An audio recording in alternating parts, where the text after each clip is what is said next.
자, SK 스퀘어 살펴보도록 하겠습니다. 자, 이 스퀘어가 실적을 발표를 하고, 그리고 또 넥스트에서 아침에 스타트에 아주 강력하게 치고 나오는 이런 흐름을 보였어요. 이런 흐름 보이다가 지금 이제 다시 눌려 들어오는데요. 이거 지금 오늘 사시면 안 되죠, 이거 오늘 사시면 안 됩니다. 이게 개인들의 경우 앞서서도 이제 이런 일이 일어날 것 같아서 뭐 예전에 에코프로와 에코프로 BM 같은 케이스로 설명을 드렸었는데요.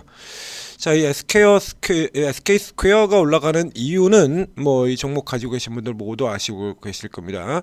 하이닉스의 지주사입니다. 이제 SK 같은 경우가 SK 그룹이 이제 지주사를 어떤 식으로 개편했는지는 이제 뭐 나머지 회사들을 통해서 여러 번의 지주사 SK와라든가 이렇게 여러 가지 회사들 통해서 얘기 들었는데요. 이 SK 그룹은 앞에 얘기한 것처럼 과거 이미 20년 전부터 시작해서 한 개의 지주사를 가지고 있는 회사가 아닙니다. SK 그룹은 IMF 이후에 적대적 M&A 공격을 받아서 외국인들한테 회사를 이 적대적 M&A 세력한테 그룹을 통째로 날릴 뻔한 적이 있었던 회사예요. 자, 그러다 보니까 이 이제 회사의 경영권을 좀 방어하겠다라고 해서 이게 분산을 시켜버렸죠. 그러니까 분산시키는 방향이 처음에는 옥상옥 회사를 만들었다라고 얘기 드렸습니다. 옥상옥 회사를 만들고 SK하고 SK CNC라고 하는 회사를 SK 위에다가 SK 같은 경우는 이 최태원 회장이 가지고 있는 지분이 굉장히 기존의 지주사는 굉장히 적어요. 그 SK를 지분이 적은 SK를 공격을 하면 나머지 SK 그룹을 다 먹을 수 있다. 그래서 공격을 받았던 거거든요. 그래서 이제 그 위에다가 SK 위쪽에다가 SK 위에 옥상옥 지주회사를 하나 더 만들죠. SK CNC 이렇게 만들었다가 그 다음에 SK 그룹이 성장을 하면서 옥상옥 지주로 한층 위에 있던 걸 옆으로 벌린 겁니다. 옆으로 두 채. 아래 한 층 있던 걸 위에다가 2층 징계축에서 올렸다가 다시 똑 잘라가지고 허물어 버리고 양 옆으로 이렇게 갈라놓은 거예요. 그래서 실질적으로 SK그룹에는 이 지주사 역할을 하는 회사들이 양쪽으로 이렇게 갈라져 있습니다. 그래서 이 SK 스퀘어 안에는 그 기존에 우리가 잘 알고 있는 뭐 지주사 SK 하는 회사들은 다른 쪽으로 가 있고요. 이 SK 스퀘어 안에 뭐 드리머스 같은 조그만 회사 이런 애들도 있고, 그리고 우리가 잘 아는 걸로는 11번가가 있고요. 원래 11번가는 저쪽에 SK텔레콤하고 같이 묶여 있던 회사인데 이번엔 분리가 되면서 이쪽으로 넘어 들어와 버렸어요. 그래서 11번가, 그다음에 광고 회사인 인크로스 상장주입니다. 인크로스하고 드리머스 컴퍼니 요런 회사들 같은 경우 들어왔는데 그거 다 해봐 얼마 없죠. 그냥 가장 큰 핵심은 하이닉스입니다. 하이닉스. 그러니까 하이닉스의 지주 이렇게 되어 있기 때문에 뭐 60만 닉스 대신에 지금의 뉴스 본 경우도 보면 자 60만 닉스 반값에 산다 뭐 이런 얘기 나오고, 그다음에 어저께 분기 최대 실적 발표 이래가지고 오늘 아침에 들어가는데 이거 오늘 아침에 들어가시면 안 되죠. 분기 하이닉스가 최대 실적이 나왔다라면 하이닉스의 모 회사인 SK 스퀘어도 최대 실적이 나올 거다. 이거는 뻔한 거지 않습니까? 이건 뻔한 내용인데 어제 같은 경우에 미증시가 이런 식으로 큰 폭의 조정을 받았다는 얘기죠. 지금 나스닥 같은 경우 다우도 그나마 이제 강세 보이던 다우도 그러고요. 나스닥이 지금 역행자로 이렇게 기울어지고 있지 않습니까? 이런 식으로 기울어진다라고 하면 삼성전자, 하이닉스 밀려 내려올 거 보나마나 뻔한 노릇이고요. 이런데 여기서 그냥 들어가시게 되면 곤란하다는 얘기가 됩니다. 이제 SK 스퀘어가 언뜻 싼 것처럼 얘기하고 호도하는 내용들이 굉장히 많이 나오고 있는데요. 예를 들자 그러면 최근 같은 경우에 늘 그렇듯이 이게 액면대로 믿지 말고 항상 확인을 하라라는 얘기를 드리지 않습니까? 액면대로 믿지 말고 실제로 그런가? 우리 기레기들이 그렇게 제대로 된 뉴스를 내보내지를 않아요. 그래서 여러분들이 간단하게 확인할 수 있는데요. 예를 들자 그러면 자, 이 SK 스퀘어 같은 경우에 보면 이런 식으로 얘기를 하고 있죠. 이렇게 차익 실현 나선 외국인 SK 스퀘어 LG 그룹주는 샀다. 하이닉스 주식 팔고 SK 쓰는 외국인 투자 매력은 뭐냐? 뭐 외국인이 뭐 2,800억 쓸어다면 예전에도 저런 얘기 나왔었고요. 이런 식으로 해서 외국인이 하이닉스를 겁나게 파는 거는 아실 겁니다. 근데 이런 형식의 플레이는 외국인이 원래 많이 쓰는 게 아니라 우리 기관들이 수도 없이 쓰는 거잖아요. 한미반도체 따로 팔고 하나비전 사고 유니타스 따로 팔고 DI 사고 바마리스치 때려 팔고 LNC 바이오 사고 뭐 이런 거 하루 이틀 보셨습니까? 삼성전자, 하이닉스도 톡하면 이런 일이 일어나는 거잖아요. 이거 자, 외국인이 그러면 하이닉스를 팔고 SK 스퀘어를 집중적으로 샀냐? 이게 이게 지금 SK 스퀘어를 팔고 하이닉스를 팔고 SK를 집중적으로 샀다고요? 얘가 여기서 요만큼 산 거 이건 쇼커버잖아요. 이건 전형적인 쇼커버 아닙니까? 그 전에 기존에 가지고 있던 물량들 다 때려 팔아가지고 던져버리고 그 다음에 제로된 상태에서도 이게 지금 20만원 넘어 들어오면서 계속 때려 판 다음에 그래도 계속 올라 들어가니까 예, 사실상 외형적으로 봐서 쇼커버라고 하면 쇼 스퀴즈에 가까운 거죠. 저 스퀴즈에 자 이게 때려 팔기 시작한 부분도 보면 이게 22만원 선에서부터 10만 주씩 이렇게 때려 팔았거든요. 올라 들어와서 24만원 올라 들으니까 더 때려 팔고요.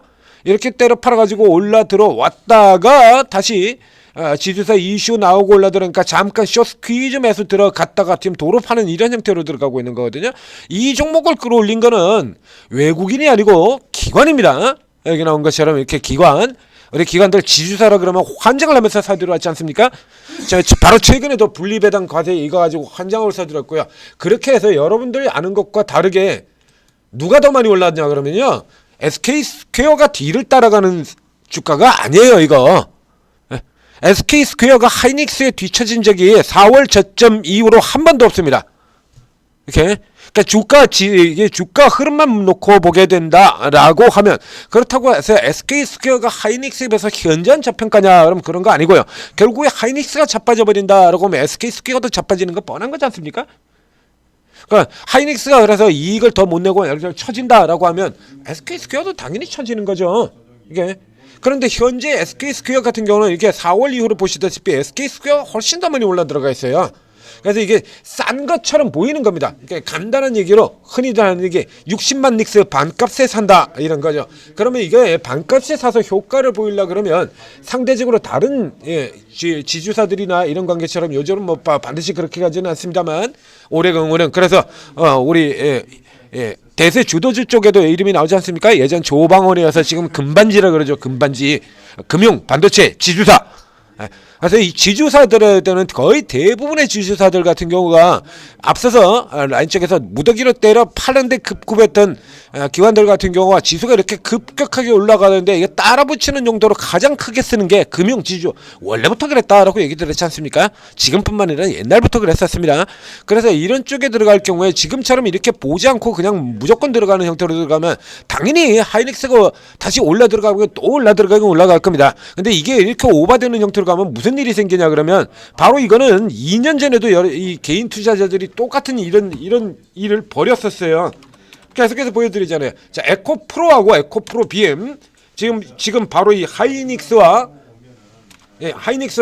이 SK 스퀘어하고 거의 같은 관계죠. 에코프로는 지금도 에코프로가 더 위쪽에 있죠. 뒤에서 치고 이거는 에코프로가 상대적으로 못 올라온 면이 있어서 그렇다고 치더라도요. 자, 이게 예전으로 가면 이게 무슨 일이 생기게 되냐라고 하면요. 이게 원래 그래서 이게 지주사가 더 아래쪽에 있다 이렇게 따로 들어오는 이런 형태가 일반적인 형태가 되는데, 자, 일봉상으로 해서 살펴보도록 하겠습니다. 재작년에 에코프로 BM이 2차 전지들이 2025년도에 굉장히 강력하게 나갈 때, 자, 이때도 이런 식으로 지주사인 에코프로가 더 나가버렸죠. 지주사인 에코프로가 더 올라가는 흐름을 보이다가, 자, 시세만 보고 달려든다 이거. 시세, 그 다음에 분위기, 뭐 이런 것만 잔뜩 보고서 달려들다가, 자, 이렇게 해서 올라 들어가다가 이거 여기 보실까요? 이런데 과하게 올라가고 있죠. 에코프로가 아주 과하게 이러고 치고 들어가고 있다가 결국에는 무슨 일이 생기냐라고 하면, 여기다가 이때 같은 경우에 2차 전지에 에코프로만 올랐냐 이거야. 에코프로 LNF 같은 종목들도 오르고, 여기서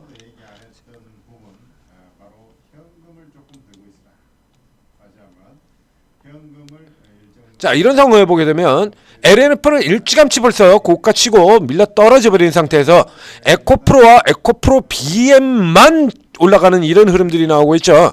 잘 아시다시피 2차 전지 전도사, 몇몇의 그 유명한 전도사들이 강남 아파트를 팔아서라도 이런 얘기를 하면서 그 가장 대표적인 종목으로 지목이 돼서 지금 하이닉스하고 똑같은 케이스가 되는 겁니다. 이런 식으로 올라들어서 이거 하이닉스하고 또 종류가 조금 다르긴 한데요.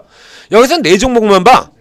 그래서 위쪽에 있는 에코프로 BM보다 에코프로 BM이 꺾여버린다 그러면 에코프로도 당연히 지주사이 꺾어드는 거 당연한데도 불구하고 LNF가 밀려 떨어지고 LG엔솔이 밀려 떨어지고 그리고 핵심 자회사인 에코프롬이 이렇게 꺾어지는데도 불구하고 줄창 죽어라고 에코프로 노래 부르면서 이렇게 올라 들어가가지고 이쪽에만 이렇게 이게 유지되냐 이거야. 유지 안 돼요. 그래서 미증시에 저렇게 나스닥이 조정을 받고 삼성전자 하이닉스가 내린다라고 하면 SK 스퀘어는 혼자 못 올라간다는 얘기입니다. 이게 어떻게 혼자 올라갑니까? 그러다 보니까 뒤에 가가지고서는 이제 어떤 일이 생기냐라고 하면 이제 나중에 가게 되면 위쪽에 있던 그래서 이렇게 이런 경우에 아래 하향되는 조정에서는 위에 있던 종목이 더 강력하고 가파르게 내린다라고 얘기 들었죠. 이렇게 뒤에 출발을 해서 얘들은 예를 들면 지금 같은 라인입니다. 여기서 친다라고 하면 이제 요만큼 내려오는 요쪽에서 에코프로 BM은 100%가 거의 그냥 이만큼을 지금 까먹고 있는 거지 않습니까? 이런 흐름이 나오게 되는 거예요. 그러니까 오늘 사시면 안 되는 거예요, 이건. 그 다음에 두 번째로, 자, SK 스퀘어 같은 경우는 이제 분기 최대 실적이다. 이렇게 해가지고 이제 쭉 이렇게, 그게 강조가 되고 있는데, 자, 분기 최대 실적 나오는 회사들이 얘밖에 없습니까? 분기 최대 실적 나오고도 못 올라가는 회사들 널리고 널려있죠. 그럼 얘도 이제 당연히 분기 최대 실적인데, 이게 실적 성장세를 비교해보면, 자, 하이닉스의 경우는 반도체 호황을 그대로 가지고 있는 거고요. SK 스퀘어에서 핵심은 하이닉스긴 합니다만, 나머지 회사들도 있기 때문에, 실적 성장률 자체가 못 따라 들어가요. 그러니까 원래 밑에 있어야 돼요. 이게 하이닉스 같은 경우에 본다 그러면 자 SK 하이닉스는 그 전년도 2023년도에는 약세였었고요. 그 다음에 2024에서 이제 요렇게 두 개만 보도록 하겠습니다. 2025년으로 뛰는 거, 그 다음에 2066년 뛰는 거. 하이닉스 같은 경우는 굉장히 저평가라고 그랬죠. 그래서 하이닉스가 시장 PR 수준에만 가더라도 우리 지수 5천까지 그냥 간단하게 간다라고 얘기 들었지 않습니까? 이 최대 실적인 하이닉스가 12개월 선행 PL이 8배밖에 안 돼요. 극저 평가에 들어가게 있는 거죠. 사실 실제로 밸류에이션 상으로는 그렇습니다. 근데 밸류에이션 상 그렇다고 다 올라들 같은 경우는 제가 수시로 얘기 드리니까 저평가들 전부 다 폭주를 했어요. 맞죠? 자, KG 이니시스 같은 경우는 PR이 3.6배밖에 안 됩니다. 지주사도 아닌데. 지주사도 훨씬 못하죠. 거기도 마찬가지 최대 실적을 보고 있는 회사인데 그 꼬라지가 되어 있는 거고요. 자, 여기 본다 그러면 이제 적자 들어온 다음에 23조 원에서 42조입니다. 80% 넘는 성장률이죠. 여기서 다시 올라 들어가면 69조예요. 이 42조 60, 27이니까 거의 여기도 역시 60%의 성장이 나오는 거고요. SK 스퀘어 같은 경우에는 그 정도의 성장이 나오냐라고 하면 안 나와요. 그 정도 성장.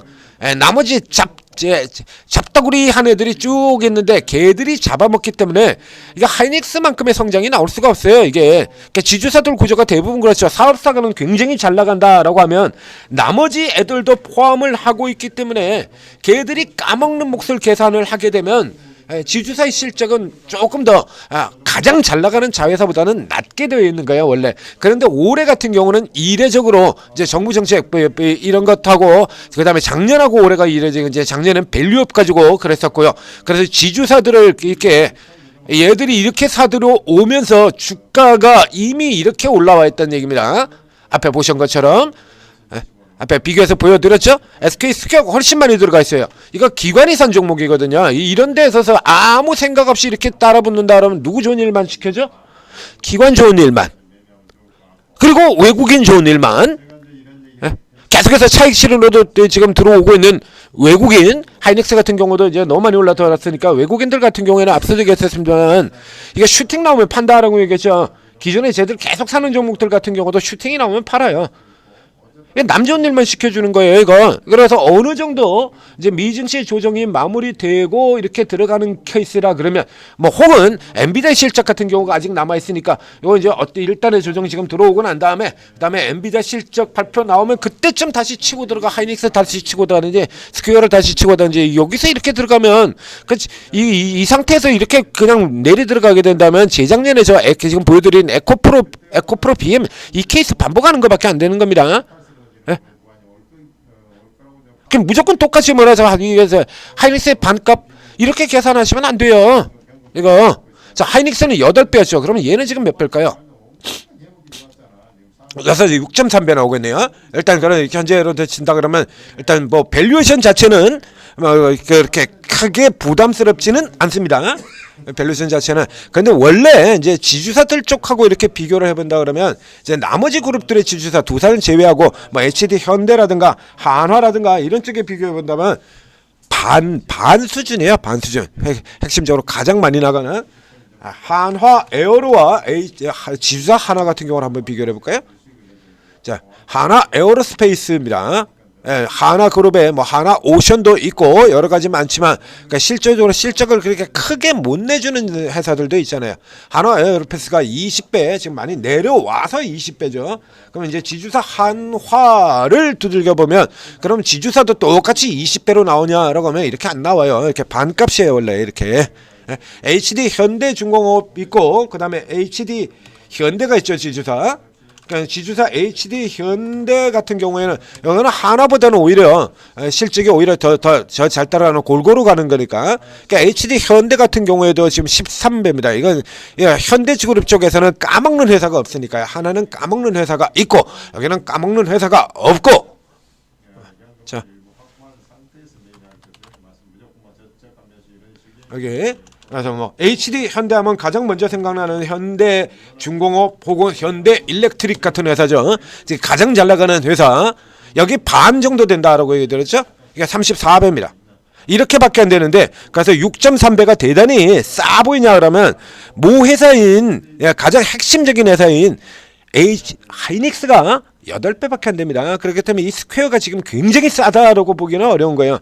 그러니까 전적으로 지금 하이닉스 따라 움직이는데 여기서 이렇게 들어가시면 안 되는 겁니다. 이런 거 비교해보고 들어가셔야 돼요.